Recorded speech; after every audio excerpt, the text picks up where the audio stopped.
కొద్దిసేపటి తర్వాత అజయ్ సార్ ఒక మాట అన్నారు. ముందు నువ్వు రికార్డ్ డిలీట్ చేయి అని ఆగ్రహం వ్యక్తం చేశారు. నేను వెంటనే డిలీట్ చెయ్యను, అవసరమైతే నాపై కేసు పెట్టుకోండి అని స్పష్టంగా చెప్పాను. ఆ తర్వాత అక్కడి నుండి నేను, బాధితురాలు స్వాతి బయటకు వచ్చిన వెంటనే ఐ న్యూస్ అజయ్ సార్ తిరిగి ఏసీపీ సార్ గారి వద్దకు వెళ్ళి ఏం మాట్లాడారో నాకు తెలియదు. అయితే కొద్దిసేపటికే కానిస్టేబుల్ సార్ నన్ను మళ్ళీ లోపలికి పిలిచారు. లోపలికి వెళ్ళగానే అజయ్ సార్, సార్ ముందు ఆమె ఫోన్ లాక్కోండి, ఆ ఫోన్లో ఉన్న ఆడియో డిలీట్ చేయండి అని ఏసీపీ సార్ను కోరారు. నేను వెంటనే ఫోన్ ఇవ్వను, ఆడియో కూడా డిలీట్ చేయను, అవసరమైతే నాపై కేసు పెట్టుకోండి సార్ అని ఏసీపీ సార్కి స్పష్టంగా చెప్పాను. అప్పుడు ఏసీపీ సార్, ఏంటమ్మా ఇది, ఆడియో రికార్డ్ చేసావా, డిలీట్ చేసేయి అని అన్నారు. దానికి నేను లోపల ఎంక్వైరీ జరుగుతున్నప్పుడు రికార్డ్ చేయలేదు, ఆఫీస్ బయట నాతో మాట్లాడిన విధానం కారణంగా నా భద్రత కోసం మాత్రమే రికార్డ్ చేశాను. ఇప్పటికే మాట్లాడకముందే కులం పేరుతో దూషించానని తప్పుడు కంప్లైంట్ ఇచ్చారు. ఇలాంటి పరిస్థితుల్లో నా దగ్గర ఆధారం లేకపోతే రేపు ఇంకెన్ని తప్పుడు ఆరోపణలు చేస్తారో తెలియదు, అందుకే నా రక్షణ కోసం రికార్డ్ చేసుకున్నాను అని చెప్పాను. దానికి ఏసీపీ సార్, ఇలా రికార్డులు చేసుకోవడం అవసరమా అమ్మా అని అడిగారు. నేను సమాధానంగా, సార్ నాకు కూడా నా భద్రత ముఖ్యం, తప్పుడు ఆరోపణలు ఎదుర్కొంటున్నప్పుడు ఆధారాలు ఉండాలి కదా అని కొంత ఎమోషనల్గా చెప్పాను. అప్పుడు I news Ajay sir, sir అది డిలీట్ చేయమని చెప్పండి, లేదంటే రేపు చిల్లరగా వార్తలు వేస్తుంది అని ఏదో అన్నారు అజయ్ సార్. మీరు అజయ్ సార్, మిమ్మల్ని నేను ఒకటే ప్రశ్న అడుగుతున్నాను. రజనీ భర్త ఒక ఒంటరి మహిళను శారీరకంగా వాడుకోవడమే కాకుండా డబ్బులు తీసుకున్నాడు అని స్వాతి అనే బాధితురాలు ఆరోపిస్తే మిల్స్ కాలనీ పోలీస్ స్టేషన్లో పోక్సో కేసు మీద ఎఫ్ఐఆర్ అయ్యి పరకాల జైల్లో 14 రోజులు రిమాండ్కి వెళ్ళినటువంటి రాజేష్ గురించి మాట్లాడుతున్నారా మీరు చిల్లరా అని? లేక నేను వేసే వార్తలు వాస్తవాలు కాదని వాటి గురించి మాట్లాడుతున్నారా? అందుకేనా మీ రాజకీయ పలుకుబడితో రజనీని వెంటేసుకొని కోర్టు చుట్టూ తిరిగి రాజేష్కి బెయిల్ తీసుకొచ్చారు అని కొందరు బయట చర్చించుకుంటున్నారు? మరి ఎవరు సార్ చిల్లరా? వాస్తవాలను వార్తలుగా వేసే నేనా, లేదంటే ఆధారాలు తీసుకొచ్చి ముందు పెట్టినా అవి ఆధారాలు కాదు అవాస్తవాలు అంటూ నేనేదో రాజమౌళి చెల్లెలైనట్టు కథ, స్క్రీన్ ప్లే, డైరెక్షన్ బాగా క్రియేట్ చేసి వార్తలు వేస్తున్నారు, ఇలా వార్తలు వేసే వాళ్ళకి ఆస్కార్ ఇవ్వాల్సిందే అని స్టేటస్లు పెట్టుకునే మనుషుల గురించా మీరు చిల్లరా అని మాట్లాడేది? క్లారిటీ ఇవ్వకపోతే ఎలా తెలుస్తుంది సార్ ఎవరు చిల్లరా ఏంటి అనేది? అజయ్ సార్, మీరు ఒక మాట మాట్లాడారు కదా, నా ఫోటో వేస్తే, నా భర్త ఫోటో వేస్తే, స్వాతి బాధితురాలు ఫోటో వేస్తే మీరు ఊరుకుంటారా అని. వేయండి సార్, నేను అడ్డు చెప్పానా మీకు? అలాగే ఇంకొక విషయం కూడా చేయండి సార్, మీ మేడం గారికి, అదే మీ వైఫ్కి నేను చేసిన స్టార్టింగ్ నుండి ఎపిసోడ్స్ అన్నీ చూపించి, చూడు రజని చాలా గొప్ప జర్నలిస్ట్, పాపం తన భర్తని హనీ ట్రాప్ చేసి కేసు పెట్టి 14 రోజులు రిమాండ్కి పంపించారు, నేనే ఆ రజనీకి తోడుండి కోర్టు చుట్టూ తిరిగి నా 15 సంవత్సరాల మీడియాలో ఉన్న అనుభవంతో, కొందరు రాజకీయ నాయకుల పరిచయంతో నా ఇన్ఫ్లుయెన్స్ అంతా ఉపయోగించి ఒక గొప్ప విలువలు కలిగినటువంటి రజనీ భర్త అయిన రాజేష్కి బెయిల్ ఇప్పించాను అని కూడా చెప్పండి. అలాగే పాపం రజని చాలా అమాయకురాలు, ఎవరైనా ఒక చిన్న మాట అన్నా కూడా ఇంటికొచ్చి ముందు చెప్పు అందుకొని కొడకల్లారా అని కూడా మాట్లాడదు, అంత ఇన్నోసెంటు. అటువంటి అమ్మాయి మీద స్వప్న అనే మహిళ కుక్కునూరుకు వెళ్ళి చెత్త రిపోర్ట్ తీసుకొచ్చి ఏఐ ఫొటోస్తో రజనీకి మొదట వివాహం జరిగింది అని, డైవర్స్ కూడా కాకుండానే రెండో పెళ్లి చేసుకుంది అని బదనాం చేస్తూ ఉంటే నేను ఆమెకి సపోర్ట్గా నిలబడ్డాను అని కూడా చెప్పండి. స్వప్న చేసే వార్తల్లో నా ఫోటో వేసిందని, శ్రీకాంత్ని కులం పేరుతో దూషించింది అన్న ప్లాన్ నేనే రజనీకి, శ్రీకాంత్కి ఇచ్చాను, అందులో విట్నెస్ నేనే అని కూడా మీ మేడం గారికి చెప్పండి సార్. ఓకేనా అజయ్ సార్? అజయ్ వైఫ్కి చెప్తున్నా, మేడం సారీ, అసలు నేను మీ గురించి మాట్లాడకూడదు, అయినా నేను తప్పు మాట్లాడలేదు. మీ భర్త హద్దులు దాటారు. నా ఫోటో, నా భర్త ఫోటో, బాధితురాలు ఫోటో వేస్తా అని మీదికి వస్తూ తీయి, నీ అక్రిడేషన్ తీయి అని చిటికలు వేశారు. అందుకే మీకు ఈ విషయం తెలియాలి అని మాట్లాడుతున్నా. మీ విషయంలో నేను తప్పుగా మాట్లాడాను అని మీరు భావిస్తే క్షమించండి. అజయ్ సార్, రజనీ ప్లాన్లో భాగంగానే కదా సార్ మీరు ఇదంతా చేస్తుంది? జూలై 8న మీరు రజనీని బండి మీద ఎక్కించుకొని శారీ షాప్ ఎదురుగా వేప చెట్టు దగ్గర దింపి వెళ్ళారు. మీరు బ్లూ షర్ట్ వేసుకున్నారు, తను గ్రీన్ డ్రెస్ వేసుకుంది. అది నేను చూశాను. అయినా ఎవరితో తిరిగితే నాకేంటి, ఎక్కడికి వెళ్తే నాకేంటి అని లైట్ తీసుకున్నాను. మీరు 9th ఎప్పుడైతే ఏసీపీ ఆఫీస్కి విట్నెస్ సిగ్నేచర్ కోసం అని వచ్చారో అప్పుడు కూడా లైట్ తీసుకున్నాను. కానీ స్వాతి బాధితురాలు తాను 10వ తారీఖు ఒక రీల్ పెట్టింది. రజనీ ఫోటోతో, అజయ్ ఫోటోతో చాలా మర్యాదగానే రాసింది. నేను నెల రోజుల నుండి ఇబ్బంది పడుతున్నాను రాజేష్ చేసిన మోసంతో అని. నాకు సపోర్ట్ చేస్తున్న మేడంని తప్పుడు కేసుల్లో ఇరికించాలని చూస్తున్నాడు అజయ్ అనే వ్యక్తి. ఈ వీడియో వాళ్ళ ఫ్యామిలీ మరియు ఐ న్యూస్ వారికి చేరేలా చూడండి అని తన రీల్లో టెక్స్ట్ రాసుకుంది. యాక్చువల్గా అక్కడ చిన్న మిస్టేక్ రాసింది. ఐ న్యూస్ బదులు వి న్యూస్ అని తప్పుగా రాసింది. ఇంకో వీడియో కూడా పెట్టింది. అన్నా, నేనేం చేశానని నా ఫోటో వేస్తా అని నిన్న ఏసీపీ ఆఫీస్లో నన్ను బెదిరిస్తున్నావన్నా. నువ్వు రజనీకి సపోర్ట్ చేయాలనుకుంటే చేసుకో అన్నా. నేనేమైనా వద్దన్నానా అన్నా? లేదంటే రజనీ బండి మీద ఎక్కించుకొని తిరుగుతున్నావని మీ వీడియో ఏమన్నా మీ గురించి నేను పెట్టానా అన్నా?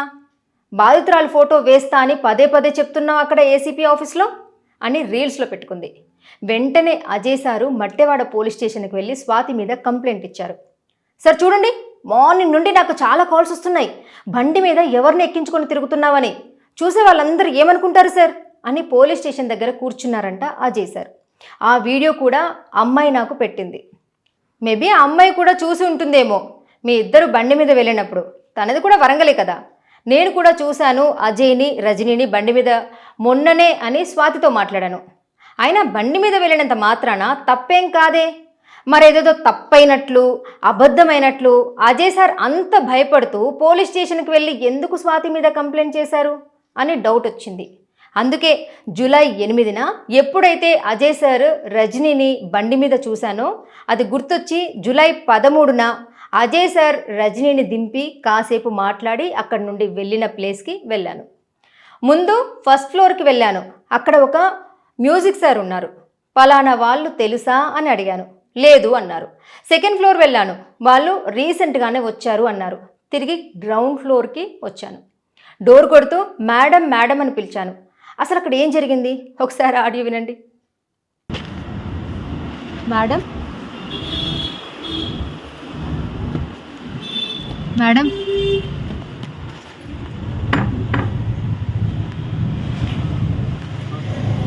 మేడం లేదా పిల్లవరా?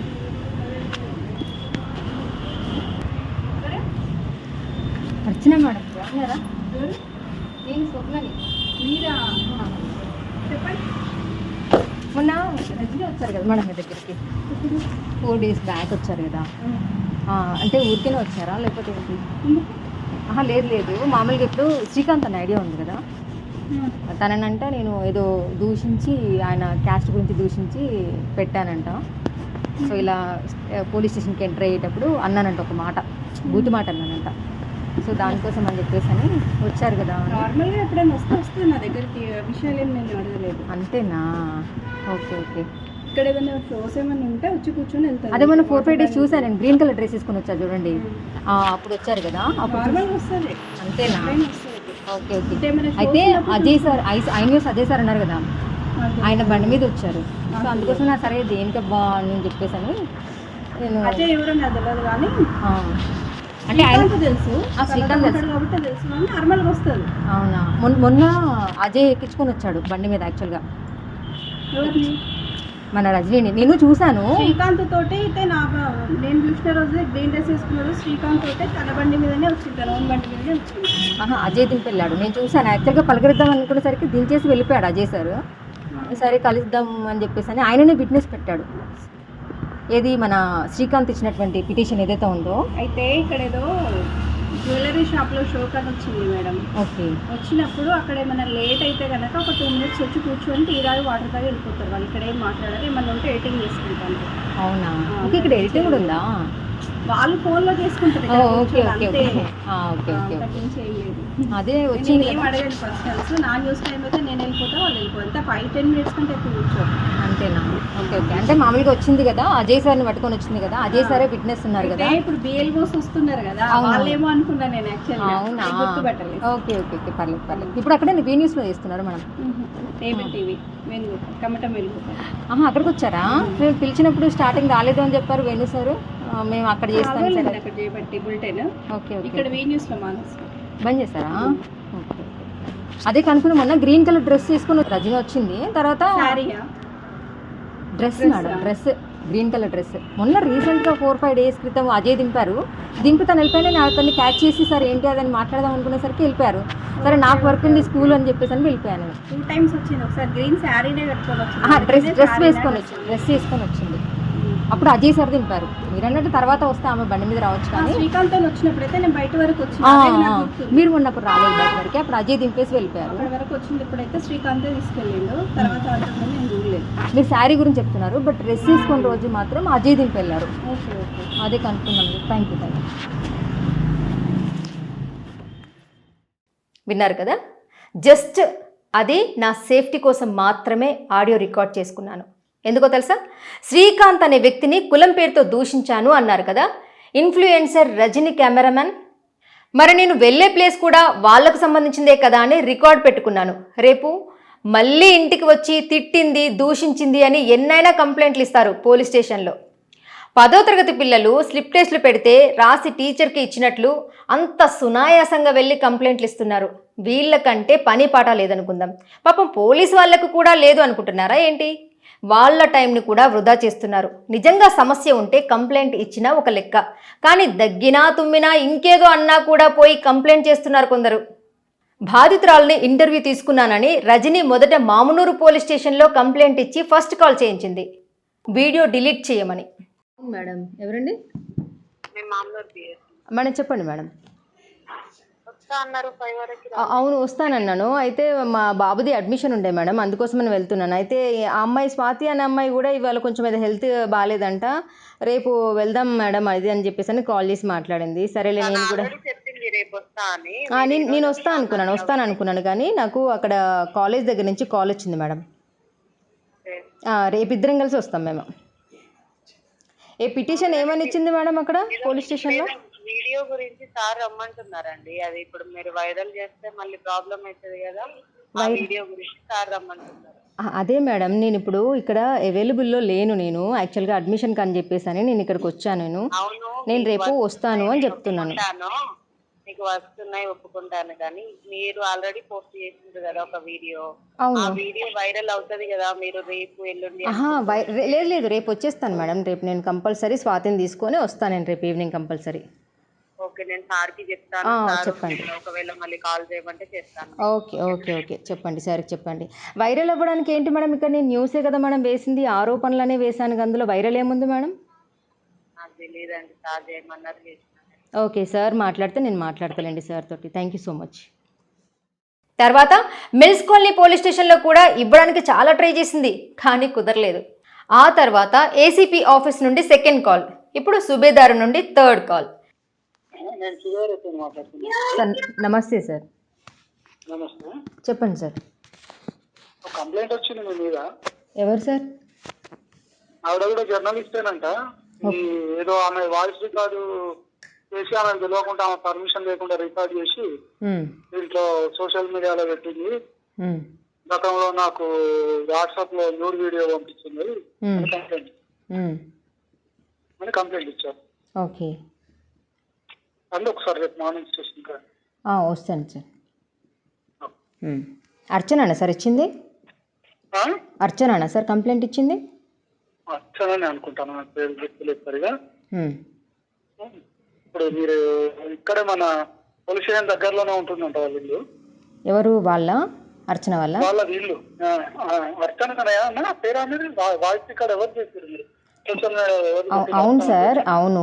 ఏసీపీ ఆఫీస్ నుంచి నా మీద సుమన్ కాదు సార్, ఇది మన శ్రీకాంత్ అనే వ్యక్తి పిటిషన్ ఇచ్చిండు సార్. మాట్లాడదాం ఏంటండి మాట్లాడదాం సార్. ఓకే శ్రీకాంత్ పేరు కూడా వినబడిందంట. అవును అర్చనని, ఎందుకంటే ఫాల్స్ ఎలిగేషన్స్ చేశారు కదా, సో దానికోసమని ఎంక్వైరీ కోసమని వెళ్ళాను. ఓకే వస్తాను సార్. అందుకే నా సేఫ్టీలో నేనున్నాను. అసలు ఈ ఆడియోని రిలీజ్ చేద్దామన్న ఉద్దేశమే నాకు లేదు. కానీ వెంటనే ఏం జరిగిందంటే అర్చన న్యూస్ గ్రూప్లో ఒక వార్త పెట్టింది. అదేంటో చదువుతాను వినండి. గ్రూప్ సభ్యులకు నమస్కారం. నా పేరు అర్చన. ప్రస్తుతం A1 టీవీ మీడియాలో న్యూస్ రీడర్గా పనిచేస్తున్నాను. జీ న్యూస్ స్వప్న గారు ఇంతకు ముందే మా ఇంటికి రావడం జరిగింది. తనకి మా ఇల్లు ఎలా తెలుసో నాకు తెలియదు. ఎప్పుడూ చెప్పిందే లేదు. ఇప్పటి వరకు తనని 2 సార్లు మాత్రమే చూశాను. రెండవసారి చూసినప్పుడు నా నెంబర్ తీసుకున్నారు. పోలీస్ స్టేషన్లో నేను వేరే పని మీద వెళ్ళినప్పుడు ఇంటికొచ్చిన వెంటనే నాకు తన నెంబర్ నుండి ఒక న్యూడ్ వీడియో వచ్చింది. అవును, ఈమె చెప్పినట్లు 2 సార్లు పరిచయం. ఎప్పుడంటే కోవా న్యూస్లో ఎస్ఎస్సి న్యూస్, కోవా న్యూస్ 2 కూడా ఒకే ఆఫీస్లో న్యూస్ చేస్తూ ఉండేవారు. సో అక్కడ మధు సార్ ఎడిటింగ్ చేసేటువంటి న్యూస్ ఇన్ఛార్జ్ మధు సార్ ఎవరైతే ఉన్నారో ఆ మధు సార్ని నేను ఒక సాఫ్ట్వేర్ కోసం అని చెప్పేసి అని వెళ్ళినప్పుడు న్యూస్ అయిపోయిన తర్వాత అక్కడ అర్చన మేడం ఉన్నారు. అర్చన మేడంతో పాటు వాళ్ళ హస్బెండ్ కూడా ఉన్నారు. ఆ మధు సార్ నాకు అర్చన మేడంని వాళ్ళ హస్బెండ్ని పరిచయం చేయించారు. అది ఫస్ట్ టైం పరిచయం. సో నెక్స్ట్ పరిచయం ఎక్కడ అంటే పోలీస్ స్టేషన్లో. ఆ పోలీస్ స్టేషన్లో ఎందుకంటే మీకు చూపిస్తాను, ఒక ఫోటో కూడా వేస్తాను. సిఐ సత్యనారాయణ సార్ ఉన్నారు కదా, సత్యనారాయణ సార్కి కంప్లైంట్ చేయడానికి వెళ్ళింది. ఏమని? వాళ్ళు పెంచుకునే కుక్కని ఎవరో దొంగలించి తీసుకెళ్లారు, రోడ్డు మీద ఎవరో ఆటో అతను తీసుకొని వెళ్ళిపోయారని చెప్పేసి అని కంప్లైంట్ చేయడానికి వచ్చింది. అదే టైంలో నేను అప్పుడు కామెంట్స్ వస్తున్నాయని చెప్పేసాను. మీకు అందరికి కొంతమందికి తెలుసు, నా వార్తలు ఫాలో అయ్యే వాళ్ళకి తెలుసు. నాగేందర్ అని చెప్పేసి అని 12th బెటాలియన్ కానిస్టేబుల్ అని ఉన్నారు కదా, కామెంట్స్ వస్తున్నాయి నీచంగా అని చెప్పేసి అని నేను పోలీస్ స్టేషన్లో కంప్లైంట్ ఇవ్వడానికి వెళ్ళాను. ఆ క్రమంలోనే తను నాకు అర్చన కనిపించింది అక్కడ. సో నేను ఎక్కడికి వెళ్ళినా, ఇప్పుడని కాదు, 2006 నేను హైదరాబాద్లో వర్క్ చేస్తున్నప్పుడు కూడా నాకు స్కార్ఫ్ కట్టుకోవడం అలవాటు. అంతేందుకు, ఇప్పుడు ఇక్కడ లోకల్లో నేను ఎక్కడైతే న్యూస్లో వర్క్ చేశానో అక్కడ ప్రతి ఒక్కరికి తెలుసు, నేను ఎప్పుడు బయటికి వెళ్ళినా కానీ స్కార్ఫ్ కట్టుకుని వెళ్తాను. ఒకవేళ కార్లో ఉంటే కనుక ఫేస్ వరకు తీసుకుంటాను, బయట మాత్రం కంపల్సరీ స్కార్ఫ్ కట్టుకుంటాను. సో అట్లా వెళ్ళినప్పుడు నన్ను ఆమె గుర్తుపట్టలేదు. నేను అప్పుడే పలకరించాను మేడంని. మేడం అర్చన మేడం బాగున్నారా అనేసి అన్నాను. మీరెవరు అనేసి అంటే నేను ఫేస్ మాస్క్ తీసి చూపించాను. మేడం మీరా అని చెప్పేసి అన్నారు. ఎందుకు వచ్చారు అని అంటే మేడం చెప్పారు, కుక్క పోయింది మేడం, కుక్కను ఎవరో కొట్టేశారు, సో కంప్లైంట్ ఇవ్వడానికి వచ్చాను అనేసి అన్నారు. అవునా అనేసి అనుకున్నాను. తర్వాత నన్ను అడిగారు, ఎందుకు వచ్చారు మేడం మీరని. లేదు మేడం, ఇట్లా ఒక కేసు విషయంలో నేను వార్తలు వేస్తున్నాను కదా, సక్కూరు పవత్ అండ్ నాగేందర్ అని చెప్పేసి అని 12th బెటాలియన్ కానిస్టేబుల్. సో అతను న్యూడ్ వీడియో ఈ అమ్మాయికి, ఫిజికల్లీ ఛాలెంజ్డ్ అమ్మాయికి పంపించాడు. సో ఆ వార్తలు వేస్తున్న క్రమంలో కింద నీచమైన కామెంట్స్ వస్తున్నాయి, సో కంప్లైంట్ చేయడానికి వచ్చాను నేను అని చెప్పేసి అని అన్నాను. అవునా అనేసి అంటే ఉందా మీ దగ్గర న్యూడ్ వీడియో అంటే, మేడం అది ఆఫీస్ మొబైల్లో ఉంది, అది ఇంటి దగ్గర ఉంది, నా దగ్గర లేదు అన్నాను. చూపించండి అనేసి అంటే ఇంటికి వెళ్ళిన తర్వాత పంపిస్తాలేండి మేడం అనేసి అన్నాను. ఓకే అన్నారు. విత్ ఆమె పర్మిషన్ తోటే నేను ఇంటికి వెళ్ళిన తర్వాత ఆమెకి వీడియో నేను బ్లర్ చేసింది పంపించడం జరిగింది. అదంతా ఎడిట్ చేసిన వీడియోనే అనమాట. సో పంపిస్తే ఆమె చూసి షాక్కి గురే, మేడం ఇంత అసలు నిజంగా మీరు చాలా గ్రేట్, అసలు ఏంటి ఇంత దారుణంగా పంపించాడు తను, సో జాగ్రత్త మేడం అది ఇది అని చెప్పేసి అని మాట్లాడడం జరిగింది. సో అర్థమైంది కదా, ఆ మేడం చెప్పినప్పుడు ఒకటేమో కోవా న్యూస్లో పరిచయం అయింది, మన మధు సార్ పరిచయం చేయించారు. మేము రెండోసారి మేము మీట్ అయింది సుబేదారి పోలీస్ స్టేషన్లో అనమాట. ఆమె కుక్క పోయిందని కంప్లైంట్ ఇచ్చింది, నేనేమో నీచమైన కామెంట్స్ వస్తున్నాయని చెప్పేసి అని కంప్లైంట్ ఇవ్వడం జరిగిందనమాట. సో ఇద్దరం అలా రెండోసారి కలిసాం. సో కలిసిన తర్వాత ఈమె గ్రూప్లో వేసిన వార్త ఎలా ఉందో చూడండి. నాకు తన నెంబర్ నుండి ఒక న్యూడ్ వీడియో వచ్చింది. అప్పటి నుండి ఇప్పటి వరకు నా మనోభావాలు దెబ్బతినడం వల్ల నేను మాట్లాడలేదు. మేడం ఏంటి మీకు, మీరైతే చిన్నపిల్లలు అయితే కాదు కదా, న్యూడ్ వీడియో అంటే ఏ న్యూడ్ వీడియో మేడం అంటే, లేకపోతే నేనేమైనా, లేకపోతే మీ మీద నాకేమైనా పర్సనల్గా ఇంకేమైనా ఇంట్రెస్ట్ ఉందా? ఏ న్యూడ్ వీడియో పంపించాను అనేది మెన్షన్ చేయాలి కదా మేడం. ఇలా తప్పుగా రాస్తే తప్పు. ఇప్పుడు కొంతమంది ఉంటారు థంబ్నెయిల్స్ తప్పుగా పెడుతూ ఉంటారు, ఇంకేదేదో అంతా న్యూసెన్స్ చేస్తూ ఉంటారు. మరి మీరు పంపించిన వార్త ఏంటి మేడం? న్యూడ్ వీడియో పంపించింది, మనోభావాలు దెబ్బతిన్నాయని చెప్పేసానంటే ఏ న్యూడ్ వీడియో పంపించాను అనేది అయితే మెన్షన్ చేయాలి కదా మీరు. మరి అది పంపించకపోతే ఇప్పుడు నా మనోభావాలు దెబ్బతిన్నాయని నేను కంప్లైంట్ ఇవ్వనా పోలీస్ స్టేషన్లో? ఏంటి మేడం అసలు మాట్లాడలేదు నేను అంటే, న్యూడ్ వీడియో పంపించిన తర్వాత మాట్లాడలేదు అని అసలు ఎందుకు మాట్లాడలేదు మేడం? ఆమె ఉంది కదా, రమ్య ఉంది కదా, T5లో న్యూస్ రీడర్గా చేసినటువంటి రమ్య ఉంది కదా, ఒక గ్రూప్ క్రియేట్ చేసింది కదా, మరి ఆ గ్రూప్లో వచ్చారు కదా మేడం లాస్ట్ ఇయర్ వచ్చినప్పుడు మంచిగా చాటింగ్ చేశారు, మాట్లాడారు, మళ్ళీ మేడం వీడియో ఉందా అని చెప్పి కూడా అన్నారు. ప్రతి దానికి మంచిగానే చాటింగ్ చేశారు. నిజంగా మనోభావాలు దెబ్బతినిపోతే 2025లోనే దెబ్బతినాలి కదా, మరి దెబ్బతిన్న తర్వాత కూడా మళ్ళీ గ్రూప్లో ఎందుకు జాయిన్ అయ్యారు? మీ మనోభావాలు ఎప్పుడు దెబ్బతిన్నాయో నేను చెప్పనా? ఎప్పుడు తిన్నాయంటే కొంతమంది ఇన్స్టాగ్రామ్లో జర్నలిస్ట్ కాకపోయినా జర్నలిస్ట్ అని పెట్టుకున్నారు, డ్యాన్స్లు వేస్తున్నారు, చిల్లరగా ముద్దులు పెట్టుకుంటున్నారని నేను ఎప్పుడైతే ఒక వీడియో తీసి గ్రూప్లో వేశానో, మనందరం ఉన్నటువంటి గ్రూప్లో ఏది రమ్య క్రియేట్ చేసినటువంటి వాట్సాప్ గ్రూప్ ఏదైతే ఉందో అందులో ఆ వీడియో వెయ్యగానే మీ మనోభావాలు అక్కడ దెబ్బతిన్నాయి. అక్కడ దెబ్బతిన్న తర్వాత గ్రూప్లో నుంచి ఎగ్జిట్ అయిపోయారు. ఆ తర్వాత రజనీ ఎగ్జిట్ అయిపోయింది. అక్కడ తిన్నాయి మీ మనోభావాలు. నేను న్యూడ్ వీడియో పెట్టినందుకు మీ మనోభావాలు దెబ్బతినలేదు, ఎందుకంటే మీరు పంపించమంటే నేను పంపించాను. అది చెప్పకుండా ఇక్కడ న్యూడ్ వీడియో అంటే ఏ న్యూడ్ వీడియో అని అర్థం చేసుకోవాలి మేడం? పబ్లిక్ గ్రూప్లో వేసేశారు, ఉంది కదా నెట్ అని చెప్పేసి. న్యాయం వైపు నిలబడే గలం గంగా ప్రవాహం. For latest updates subscribe to Zee News. ఇది ప్రజా వేదిక.